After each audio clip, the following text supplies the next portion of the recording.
அவர்கிட்ட ஒன்றும் மாற்று கிடையாதுண்ணே. அதிமுக திமுக என்ன பண்ணுறாங்களோ அதான் அவரும் திருப்பி பண்ணியிருக்காரு. கூட்டத்துக்கு காசு கொடுக்குறாரு, கட்சியில் சேர்றவங்களுக்கு காசு கொடுக்குறாரு. ஒரு குரங்கு வந்து ஒருத்தர் வச்சிருக்காரு வாட்டர் பாட்டில் பஸ் ஸ்டாண்டில் இறங்கி புடுங்குது. ஏன்னா தண்ணி இல்லை, அதுங்களுக்கான நீர் ஆகாரம் எங்கேயுமே இல்லை. இந்த இப்போ 2 நாளைக்கு முன்னாடி 2 மாடு செத்து போச்சு, தண்ணி இல்லை. அப்போ வந்து இதுக்கான மாற்று வரணும் அப்படின்னு மக்கள் எதிர்பார்க்குறாங்க. இன்னொருத்தர் டாக்டர், ரீல்ஸ் டாக்டர்னு அவர் நீங்களோட சமூக வலைத்தளத்தில் பார்த்துருப்பீங்க. அவர் ரீல்ஸ் மட்டும் தான் போடுறாரு, 1000க்கும் மேற்பட்ட ரீல்ஸ் போட்டிருக்காரு. ஆனால் இதில் ஒன்றுவோட மக்கள் பிரச்சனைக்கானே போராடி ஒரு ரீல்ஸோட போட்ட கிடையாது. இந்த டைம் வெயிலெல்லாம் எங்களால் தாங்க முடியலை. அப்போ நம்மளுக்கு தெரியுது சுத்தமாக நம்ம அழிவை நோக்கி போய்கிட்டு இருக்கோன்றது நம்மளால் உணர முடியுது. இப்போ இந்த அழிவுலேருந்து நம்ம மீண்டு வரணும் அப்படின்ற மக்களோட அந்த உணர்வுகள். அது மட்டும் அதுக்கப்புறம் பார்த்தீங்கன்னா ஒரு புதுக்கோட்டை அறந்தாங்கில் பிரச்சாரம் பண்ண வேண்டியது. அந்த பிரச்சாரத்தை ரத்து பண்ணிட்டு தூத்துக்குடி கன்னியாகுமரியில் சீமானுக்கு ஆதரவு அதிகமாக இருக்குன்னு சொல்லி அங்கே போகிறார். சீமான் எங்கே பிரச்சாரத்துக்கு போனாரோ அங்கே போகிறார். இதுவும் திராவிட கட்சி தானே, தாவேக்கா ஒரு திராவிட கட்சி தானே என்னோட பார்வையில்.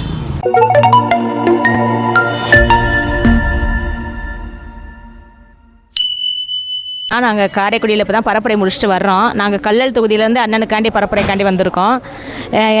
எல்லா பக்கம் கல்லல் தொகுதி, இப்போ நாங்கள் சிவகங்கை தொகுதி, காரைக்குடியிலேருந்து எங்களுக்கான ஒரு மாற்றம் இருக்குது. எப்போவுமே பரப்புரைகள் போகிறது உண்டு. ஆனால் எப்போவுமே உள்ள மாற்றத்தோட இப்போ வந்து மக்கள்கிட்ட ஒரு மாற்றம் இருக்குது. மாற்றம் வரணும், மாற்றம் வேணும்னு எதிர்பார்க்குறாங்க. அந்த மாற்றம் எங்களுக்கு தெரியுது. அண்ணனுக்கான வெற்றி வாய்ப்பாக இருக்கும் தான் நாங்கள் எதிர்பார்க்குறோம். கண்டிப்பாக அது ஒரு வெற்றி. மக்கள் வந்து கண்டிப்பாக ஒரு மாற்றம் வரணும்னு தான் சொல்கிறாங்க. மாற்றம் வரணும்.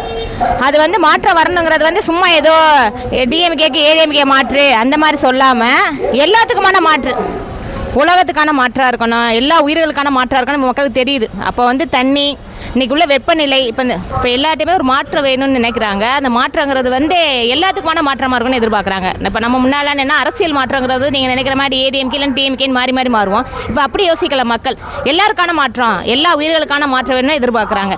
அப்போ எல்லா உயிரினும் போது இப்போ இன்றைக்குள்ள வெப்பநிலை பார்க்கும்போது உங்களுக்கு தெரியுது இல்லைங்களா? இப்போ எல்லாத்துலேயும் வருது பார்க்குறீங்க, வெப்பநிலை அதிகமாகிடுச்சு. அப்போ எந்த நாள் அதிகமாகிடுச்சுன்னா அண்ணன் சொல்கிற மாதிரி தான், மரங்களை வெட்டிட்டோம், தண்ணி இல்லை, நிலத்தடி நீரை சேமிக்கலை. அதனால இப்போ வெப்பநிலை, இப்போ எங்களால் பரப்புரை வந்து மலையில சூறையாடிட்டோம், அதனால மழை வளம் குறைஞ்சிருச்சு. அப்போ இந்த வெயிலில் போய் எங்களால் பரப்புரை பண்ணி வர முடியல. இதுக்கு முன்னாடி நாங்கள் பரப்புரை போயிருக்கோம். இந்த டைம் வெயிலெல்லாம் எங்களால் தாங்க முடியலை. அப்போ நம்மளுக்கு தெரியுது சுத்தமாக நம்ம அழிவை நோக்கி போய்கிட்டு இருக்கோன்றது நம்மளால் உணர முடியுது. இப்போ இந்த அழிவுலேருந்து நம்ம மீண்டு வரணும் அப்படின்ற மக்களோட அந்த உணர்வுகள் புரியுது. இப்போ 2 நாளைக்கு முன்னாடி ஒரு இடத்துல பரப்புரை போயிருந்தோம். ஒரு குரங்கு வந்து அண்ணன் சொல்லும்போது நாங்கள் கூட நினைப்போம் போட்டு காமிக்கிறாருன்னு. ஒரு குரங்கு வந்து ஒருத்தர் வச்சிருக்காரு வாட்டர் பாட்டில் பஸ் ஸ்டாண்டில் இறங்கி புடுங்குது. ஏன்னா தண்ணி இல்லை, அதுங்களுக்கான நீர் ஆகாரம் எங்கேயுமே இல்லை. இந்த இப்போ 2 நாளைக்கு முன்னாடி 2 மாடு செத்து போச்சு, தண்ணி இல்லை. அப்போ வந்து இதுக்கான மாற்று வரணும் அப்படின்னு மக்கள் எதிர்பார்க்குறாங்க. மக்கள்கிட்ட நல்ல மாற்றம் இருக்குது. நாங்கள் சொல்கிறது வந்து எப்போவுமே அப்படி நிறைய பேர் அதை தான் மாற்றுன்னு நினைக்கிறாங்க. ஆனால் அது மாற்று இல்லைன்னு மக்களுக்கு அதுவும் புரியுது. எது மாற்றுன்னு வந்து புரிதல் மக்கள் உள்ளவங்க புரியுது.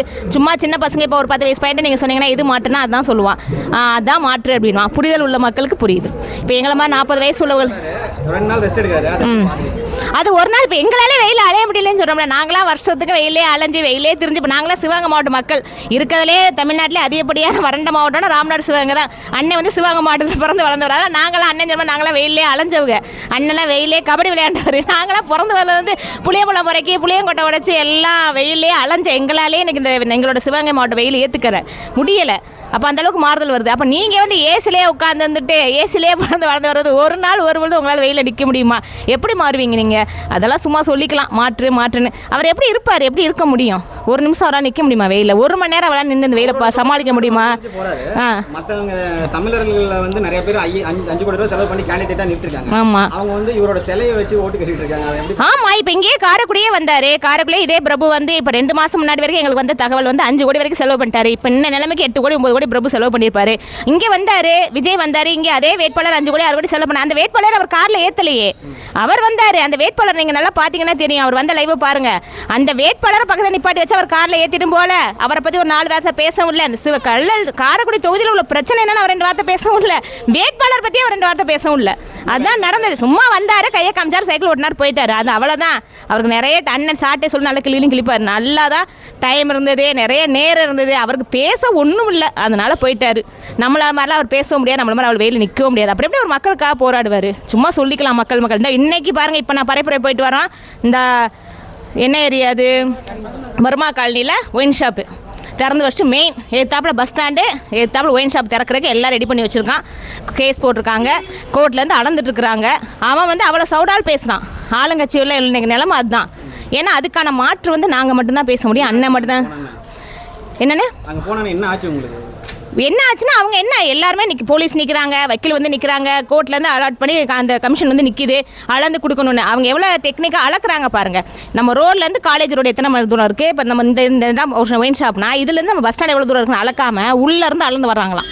அப்போ எந்த அளவுக்கு நம்மளை கேனத்தனமாக வேணாங்கிறோம். அவனோட இது பாருங்க, அவன் வந்து அறிக்கை கொடுக்கணும். ஏன்னா எப்படி பணத்தை வாங்கியிருப்பான். அப்போ என்ன இத்தனை அடிக்குள்ள நம்ம இருக்கக்கூடாது, நம்ம ஒரு கணக்கு சொன்னான். அவன் என்ன சொல்கிறான், இத்தனை அடிங்கிறது அங்கேருந்து அளந்து வரான், மெயின்லேருந்து அளக்குறது இல்லை அவன். அப்போ எவ்வளோ விவரமாக அவனுங்க காய் நகர்த்துறாங்க. இப்போ நான் என்ன இவ்வளோ ஏன் சொல்லுவானே, இப்போ அந்த இடத்துல இந்த ஆளுங்கட்சி நடந்துகிட்டு இருக்கு, எலெக்ஷன் டைம். இப்போ ஒயின் ஷாப் இருக்க யார் பெர்மிஷன் கொடுத்துருப்பான்னு நினைக்கிறீங்க? பெர்மிஷன் இல்லாமல் அவ்வளோ பெரிய ஒயின் ஷாப் அந்த பஸ் ஸ்டாண்ட் எதாப்புல அவனால் ஆல்ட்ரேட் பண்ணி கட்ட முடியுமா? எல்லாமே ரெடி பண்ணிட்டான். இப்போ சும்மா ஒரு கண் தடுப்பு வேலை தான் அது. ஆளுங்கட்சினே ஒன்று இல்லாமலே இந்த மாதிரி பண்ணுறாங்க. இல்லாமேனா அப்போ அது எல்லாத்துக்கும் முன்னாடி ஆர்டர் நீ கொடுத்துட்ருக்க, எவனோ ஒருத்தன் கொடுத்துருக்கான். அப்போ இவனோ அவனா எவனோ ஒரு ஆள் அது உள்ளே இருக்கான். அதனால தான் அது இவ்வளோ தூரம் உங்களால் மூவ் பண்ண முடியுது. இல்லைன்னா இப்போ எதை செய்ய முடியும் நீங்கள்? அதனால் இந்த மது அப்படின்ற ஒளிப்புற ஒரே இது பேசுகிறது வந்து அண்ணன் மட்டும் தான் பேச முடியும். மதுவுக்கான ஒரு போராட்டம்னா அண்ணன் தான் வாயிலேருந்து கண்டிப்பாக அண்ணன் ஜெயிச்சிருவார், ஜெயிச்சிடணும். சட்டமன்றத்துக்குள்ளே அண்ணன் இந்த தரம் போகணும். இந்த தரம் போயிட்டாருன்னா அடுத்து நாங்கள் சட்டமன்ற பெஞ்செல்லாம் உடஞ்சிரும். அதுதான் எதிர்பார்த்துக்கிட்டு இருக்கோம். சட்டமன்ற பெஞ்செல்லாம் உடைக்கணும், அதுதான் எங்களோட எதிர்பார்ப்பாக இருக்குது. அது உடையணும். உடப்பட்டா அடுத்த எலெக்ஷனுக்குலாம் நாங்கள் இவ்வளோ கஷ்டப்பட மாட்டோம், இவ்வளோ வெயில நாங்கள் அலையவும் மாட்டோம். நீங்களே பார்த்து ஓட்டு போட்டுருவீங்க. ஏன்னா உங்களுக்கு தெரிஞ்சிடும் இல்லைங்களா, ஒரு இடத்துல எங்கள் ஆட்கள் உள்ளே போகும்போது எங்கள் அண்ணன் உள்ளே போனார்னா என்ன மாற்றம் வரணும் உங்களுக்கு தெரியல. அப்புறம் என்ன செஞ்சிருக்கான்னு உங்களுக்கு வித்தியாசம். அப்போ மாற்றம்னா என்ன உங்களுக்கு தெரிஞ்சிடும் இல்லைங்களா, மக்களுக்கு தெரியுங்களா மாற்றம்னா என்னென்ன. அப்போ நாங்கள் மாற்றத்தை பற்றி நாங்கள் பேச மாட்டோம், நீங்களே மாறிடுவீங்க. அதெல்லாம் எதிர்பார்க்கணும். அதுக்காக தான் இவ்வளோ கஷ்டப்பட்டு இருக்கிறோம். மாற்றம் சீமான். அண்ணே சொல்லுங்கண்ணே. எந்த ஏரியா போகிறீங்க? நான் காரைக்குடி பர்மா காலனி பகுதின்னு. காரைக்குடி இந்த ஏரியா எப்படி இருக்குங்க, நிலவரம் எப்படி இருக்குது? அண்ணே இந்த ஏரியாவை பொறுத்தளவு சீமானே ஜெயிக்கிறதுக்கான வாய்ப்பு அதிகப்படியாக இருக்குண்ணே. எப்படி சொல்கிறீங்க? இப்போ நம்ம களத்தில் இருக்கோம் தொடர்ந்து. இப்போ போகிற இடத்துல ஃபுல்லாக சீமானு தான் ஓட்டுன்ற மாதிரி சொல்கிறாங்க. ஏன்னா இங்கே 4 பேர் போட்டிடுறாங்க. பார்த்தீங்கன்னா மாங்குடி அவர் ஏற்கனவே 5 வருஷம் எம்எல்ஏ இருந்தாலும் அவர் மேலே கடும் அதிருப்தியில் இருக்கா. ஏன்னா தொகுதிக்கு வந்து எதுவுமே பண்ணலை. 15 நாள் முன்னாடி தான் ரோடு போடுறாரு. 5 வருஷமாக வந்து எதுவுமே பண்ணலை. அதுபோக இல்லாமல் அவர் மேலே நிறைய அலிகேஷன் இருக்குது. அடுத்து நீங்கள் பார்த்தீங்கன்னா தேர்போய் பாண்டியன் போட்டிடுறாரு. அவர் பார்த்தீங்கன்னா அவர் சாதியை சொல்லி தான் ஓட்டு கேட்குறாரு. அவருக்கு தேவோட்ட அந்த குறிப்பிட்ட பகுதியில் மட்டும் தானே வாக்கு இருக்குது. இன்னொருத்தர் டாக்டர், ரீல்ஸ் டாக்டர்னு அவர் நீங்களோட சமூக வலைத்தளத்தில் பார்த்துருப்பீங்க. அவர் ரீல்ஸ் மட்டும் தான் போடுறாரு. 1000க்கும் மேற்பட்ட ரீல்ஸ் போட்டிருக்காரு. ஆனால் இதில் ஒன்றோட மக்கள் பிரச்சனைக்கானே போராடி ஒரு ரீல்ஸோட போட்ட கிடையாது. அவர் என்ன பழம் வாங்கி கொடுக்குறது, இது வாங்கி கொடுக்குறது, அதுவும் அவர்கிட்ட ஒன்றும் மாற்று கிடையாதுண்ணே. திமுக என்ன பண்ணுறாங்களோ அதான் அவரும் திருப்பி பண்ணிக்கிருக்காரு. கூட்டத்துக்கு காசு கொடுக்குறாரு, கட்சியில் சேர்றவங்களுக்கு காசு கொடுக்குறாரு. ஒன்றும் மாற்று கிடையாது, ஒரு கொள்கையும் கிடையாது. இப்போ காசு நிச்சயமாக கொடுக்குறாருண்ணே. கூட்டத்துக்கு காசு 400 ரூபா கொடுக்குறாரு ஒரு கூட்டத்துக்கு, ஆள் வரவங்களுக்கு.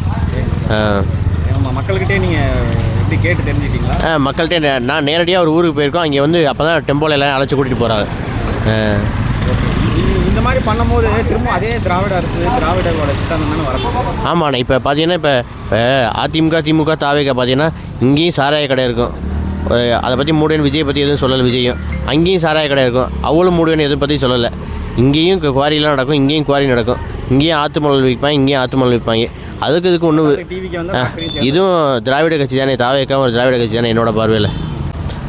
இதுக்கு மாற்றாக இருக்கிறதுனா சீமான் மட்டும் தானே. அவர் பார்த்தீங்கன்னா சாராய கடையை மூடுவேன்னு சொல்கிறாரு, குவாரியை மூடுவேன்னு சொல்கிறாரு, இயற்கை வளங்களை பாதுகாக்கணும்னு சொல்கிறாரு. தாவேக்கெல்லாம் எந்த இலவசம் உண்டுண்ணே. அதிமுக திமுக தாவேட இலவசம் உண்டு, இவர்கிட்ட இலவசம் இல்லைன்னு சொல்கிறார். இவர் தானே எங்களுக்கு உண்மையான மாற்றம் வச்சுடுறாரு. அவங்க திமுக அதிமுக கொடுத்ததே இவரும் தாவேக்காவும் சொல்கிறாங்க. அப்புறம் எப்படி மாற்றமாக இருக்கும்? ஆனால் மாற்றம்ன்றது சொல்லலைண்ணே, அடிப்படையில் நமக்கு அரசியல் மாற்றமாக இருக்கணும். இவ பார்த்தீங்கன்னா மாற்றன்ற வாயில் மட்டும் தான் சொல்கிறார். இப்போ ஸ்டாலினோ எடப்பாடிக்கோ பதிலாக விஜய் அந்த நாற்காலியில் உட்கார வச்சுட்டா சரியாயின்னு நினைக்கிறேன். அப்படி கிடையாது. என்ன மாற்றம் கொள்கையில் என்ன மாற்றப்படுறதுனா எதுவுமே ரசிகர்கள் சொல்லதில்லை. அவசரமாக கொண்டு வந்து ஏன் இந்த மாதிரி பண்ணுறாங்க? ஆனால் திட்டமிட்டு இது பார்த்தீங்கன்னா சீமான் அவர்களோட ஓட்டை பிரிக்க தான் திட்டமிட்டு விஜய் வராது. இப்போ விஜய் பார்த்தீங்கன்னா எல்லா இடத்துக்கும் வந்தார், எல்லா மாவட்ட தலைநகருக்கு தான் வந்தார். அப்படி பார்க்கும்போது இங்கே காரைக்குடியில் சிவகங்கைக்கு தான் வந்திருக்கணும். எல்லா மாவட்ட திருநெல்வேலி மாவட்ட தலைநகர் தான் போனார் எல்லா இடத்துலையும். ஆனால் இங்கே சீமான் நிற்கவும் திட்டமிட்டு காரைக்குடிக்கு வராரு. அது மட்டும் அதுக்கப்புறம் பார்த்தீங்கன்னா ஒரு புதுக்கோட்டை அறந்தாங்கில் பிரச்சாரம் பண்ண வேண்டியது. அந்த பிரச்சாரத்தை ரத்து பண்ணிட்டு தூத்துக்குடி கன்னியாகுமரியில் சீமானுக்கு ஆதரவு அதிகமாக இருக்குன்னு சொல்லி அங்கே போகிறார். சீமான் எங்கெங்கே பிரச்சாரத்துக்கு போனாரோ அங்கே போகிறார். அவர் ஸ்டாலினை போட்டியாக நினைக்கலன்னு சீமானை தான் போட்டியாக நினைக்கிறார் எங்களோட பார்வையில். நீங்கள் இன்னொன்று பாருங்கள், அவங்க கேண்டிடேட் நிறுத்தி வைக்கிறாங்க. கேண்டிடேட்டுக்கு கூட போய் துணை நிற்காம அவங்களோட ஸ்டார் கேண்டிடேட் இருக்காங்க. ஆமாம், அவங்க கூட மட்டும் பிரச்சாரத்துக்கு போகிறாரு. இப்போ பாருங்க 3வது தடவை இன்னைக்கு வர போகிறாரு திருச்சி. நிற்கிற கேண்டிடேட்லாம் எவ்வளோ செலவு பண்ணுறாங்க. ஆமாம், போய் நிற்கணும்ல. ஆமாம், இப்போ பாரு சீமானெல்லாம் தொண்டை. ஆமாண்ணே, கட்டாயம்.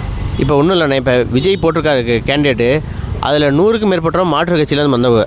அது இவருக்காண்டி பல கோடி செலவு பண்ணுறாங்க. மினிமம் விஜய் கட்சியில் 5 கோடி செலவு பண்ணாத வேட்பாளருக்கே சீட்டு தரார். ஆனால் அவருக்காண்டி தலைவர் பிரச்சாரத்துக்கே போகல. இப்போ சீமானை பார்த்தீங்கன்னா முதல்ல தன்னோட வேட்பாளர் ஃபுல்லாக பிரச்சாரத்துக்கு போகிறார். அப்புறமாட்டி தான் அவர் தொகுதியை அவர் ஃபோக்கஸே பண்ணலை. ஆனால் விஜய் வந்து தலைவனாக இருக்கா தன்னோட தொகுதியை மட்டும் ஃபோக்கஸ் பண்ணுறா. தன்னோட கீழே இருக்க கேடஸ் தொகுதி பிரச்சாரத்துக்கே போகல. இது வரைக்கும் அதிகப்படியாக விஜய் 30 தொகுதி தானே பிரச்சாரத்துக்கே போயிருக்காரு. அதுவும் அவர் தொகுதியில் 2வது முறையாக பிரச்சாரத்துக்கு போகிறார். இன்னைக்கு 3வது தடவை போகிறார். ஆனால் தலைவன் என்பது தொண்டரில் ஃபுல்லாக 234 தொகுதிக்கு விஜய் அதை கவர் பண்ண கூட முடியலையா. இப்போ சீமானவருக்கு வயசுக்கு அவ்வளோ உழைக்கிறார், அசாத்தியமான உழைப்பு. ஆனால் இவர் ஒரு நாள் வராரு, 3 நாள் லீவ் எடுக்கிறார். இப்படி இருந்தால் அந்த கையெல்லாம் கூட ஏதோ இன்ஃபெக்ஷன் ஆச்சுன்னு சொல்லி வைரல் ஆகிட்டு அதை எப்படி பார்க்குறீங்க? ஆனால் அவரோட உழைப்பு அவரோட வயதுக்கு அசாத்தியமானதுனே. இப்போ விஜய் மாதிரியாலாம் உழைக்க முடியாது. அவரெல்லாம் ஒரு நாள் வர 3 நாள் லீவ் எடுக்கிறார். அவரெல்லாம் அப்படியே வாழ்ந்துருப்பார். அண்ணன் வந்து மக்களுக்காண்டி 15 வருஷமாக போராடுறாரு. நாங்கள் எல்லா போராட்டலையும் அண்ணனை பார்த்துட்டு தான் இருக்கோம். நிச்சயமாக அந்த முறை அண்ணனுக்கு வாய்ப்பு கொடுக்கணும். அந்த அதாவது ரெஸ்ட் எடுக்க போகிறாங்கிறத சொல்லாமல் தூக்கி திமுக மேலேயோ இல்லை வேறு யாரு மேலேயோ பழி போட்டு கேன்சல் பண்ணிட்டாங்க சொல்லிடுறாங்களா, அதை எப்படி பாருங்க? இல்லைண்ணே, இப்போ விஜய் வந்து எங்கள் கூட்டத்தை வந்து அரசு ரத்து பண்ணுன்னு சொல்கிறாரு. ஆனால் தேர்தல் ஆணையம் சொல்லிச்சு நாங்கள் ரத்து பண்ணலை, விஜய் தான் ரத்து பண்ணுறான்னு சொல்லி இது வந்து மடைமாற்றம் செய்கிறாரு. அவர் வந்து ஒரு கூட்டத்துக்கு வந்துட்டு 3 நாள் ஓய்வு எடுக்கிறாரு. ஆனால் கேட்டால் அது தேர்தல் ஆணையம் எங்கள் கூட்டத்தை ரத்து பண்ணிடுச்சு சொல்லி மடைமாற்றம் பண்ணார். அடுத்து 3 நாள் லீவ் எடுத்துக்கிறார். இப்படி லீவ் எடுத்துகிட்டு பார்ட் டைம்லாம் பொலிட்டிஷியன் பண்ணால் தாக்கு பிடிக்க முடியாது அரசியலில். அடுத்த 6 மாதத்தில் பார்த்தீங்கன்னா அவங்க கூட இருக்கவங்க உணர்ந்துருவாங்கண்ணே. இப்போதைக்கு நம்ம சொன்னால் புரியாது, காலம் புரிய வச்சிருந்தேன். ஆமாம், பார்ட் டைம் பொலிட்டிஷியன் தானே அவரை என்ன பொறுத்தளவார். இன்னும் கொஞ்சம் இந்த ஏரியாவில் இருக்கிற பிரச்சனைகளை பற்றி. ஆனால் இந்த ஏரியாவில் பார்த்தீங்கன்னா இப்போ பாதாள சாக்கடை பிரச்சனை பெரிய பிரச்சனையாக இருக்குது. கடந்த 5 வருஷமாகவே ஒழுங்காகவே போடலை, எங்கேயுமே ப்ராப்பராக போடலை. அது மட்டும் இல்லை, இந்த சாலை ஓர வியாபாரிகள்கிட்ட பார்த்தீங்கன்னா 1 மணி நேரத்துக்கு 100 ரூபா 50 ரூபான்னு சொல்லி மாநகராட்சியில் அடாவடியாக வசூல் பண்ணுறாங்க. ஆமாம், சம்பாதிக்கிறது அவங்களே வாங்கிட்டு போய்ட்டு அப்புறம் எப்படி? ஆமாம், அது மட்டும் இந்த சந்தையில் அன்றாட வியாபாரிகள்கிட்ட பெரும்பகுதி அதை ரொம்ப அடாவடியாக வசூலிக்கிறான்னு ஒரு பெரிய குற்றச்சாட்டு இருக்குது. அதுபோல் சம்பை ஊற்ற வந்து இந்த கோவில் கெமிக்கல் ஃபேக்ட்ரி வந்து அதிகப்படியான தண்ணியை உறிஞ்சி போயிட்டா. இங்கே நீர்நிலையில் எதுவுமே பாதுகாக்கப்படலை. 500க்கும் மேற்பட்ட ஏரி இருக்குது காரைக்குடி சுற்றுவட்டத்தில். ஆனால் எதுவுமே தூர்வாரப்படலை. இங்கே தண்ணீர் வந்து ஒரு பெரிய பிரச்சனையாக இருக்கு.